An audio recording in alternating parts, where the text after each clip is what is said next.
ഇന്ന് നമുക്ക് ആവിയിൽ വേവിച്ചെടുത്ത വെറൈറ്റി ബ്രെഡിൻ്റെ റെസിപ്പിയാണ്. ഇത് നല്ല പഞ്ഞി പോലെ നല്ല സോഫ്റ്റ് ബ്രെഡാണ്.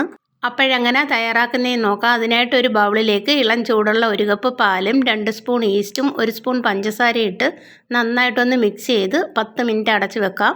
അതിനുശേഷം ഒരു പാത്രത്തിലേക്ക് 3 കപ്പ് മൈദയും 1/4 കപ്പ് പഞ്ചസാര പൊടിച്ചതും ഒരു പിഞ്ച് ഉപ്പൂടെ ഇട്ട് കൊടുത്ത് നന്നായിട്ടൊന്ന് മിക്സ് ചെയ്തെടുക്കാം. നേരത്തെ റെസ്റ്റ് ചെയ്യാൻ വെച്ചിരിക്കുന്ന ഈസ്റ്റൊക്കെ നന്നായിട്ട് ആക്റ്റീവായിട്ടുണ്ട്. ഇനി ഇത് മിക്സ് ചെയ്ത മാവിലേക്ക് ഒഴിച്ചു കൊടുക്കാം. ഇനി 2 മുട്ടയും 3 സ്പൂൺ സൺഫ്ലവർ ഓയിലും കൂടെ ഒഴിച്ചു കൊടുത്ത് നന്നായിട്ടൊന്ന് മിക്സ് ചെയ്യാം. മിക്സ് ചെയ്തെടുത്തതിലേക്ക് 1/4 കപ്പ് പാലും കൂടെ ഒഴിച്ചു കൊടുത്ത് നന്നായിട്ട് മിക്സ് ചെയ്ത് ഈ ഒരു പരുവത്തിൽ വേണം കിട്ടാൻ. ഇനി ഇത് അരമണിക്കൂർ ചൂടുള്ള സ്ഥലത്ത് വെക്കാം. അല്ലെന്നുണ്ടെങ്കിൽ നന്നായി പൊങ്ങി വരത്തില്ല. 1 മണിക്കൂറൊക്കെ വേണ്ടി വരും. ഇവിടെ നന്നായിട്ട് പൊങ്ങി വന്നിട്ടുണ്ട്. ഇനി ഇതൊന്ന് നന്നായിട്ട് മിക്സ് ചെയ്യാം. അതിനുശേഷം ബ്രെഡ് തയ്യാറാക്കാനുള്ള പാത്രത്തിലേക്ക് നെയ്യ് പുരട്ടി കൊടുത്തിട്ട് അതിലേക്ക് ഒഴിച്ചു കൊടുക്കാം.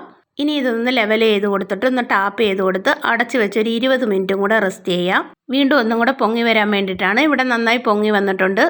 മുകളിലായിട്ട് കിസ്മിസും ടൂട്ടി ഫ്രൂട്ടിയും കൂടി ഇട്ട് കൊടുത്ത് സ്റ്റീം ചെയ്യാനുള്ള പാത്രത്തിലേക്ക് വെച്ച് 10 മിനിറ്റ് ഹൈ ഫ്ലെയിമിലും 20 മിനിറ്റ് ലോ ഫ്ലെയിമിലും വെച്ച് കുക്ക് ചെയ്തെടുക്കാം. ടോട്ടൽ 30 മിനിറ്റാണ് എടുക്കേണ്ടത്. 30 മിനിറ്റിന് ശേഷം തുറന്നു നോക്കാം. ഇവിടെ നന്നായിട്ട് പൊങ്ങി വെന്ത് വന്നിട്ടുണ്ട്. ഇനി ഒരു പാത്രത്തിലേക്ക് സെർവ് ചെയ്യാം. അപ്പോൾ തയ്യാറാക്കാൻ വളരെ സിമ്പിളും വളരെ സോഫ്റ്റുമാണ്. വീഡിയോ ഇഷ്ടമായ ലൈക്ക് ചെയ്യാനും സബ്സ്ക്രൈബ് ചെയ്യാനും മറക്കല്ലേ.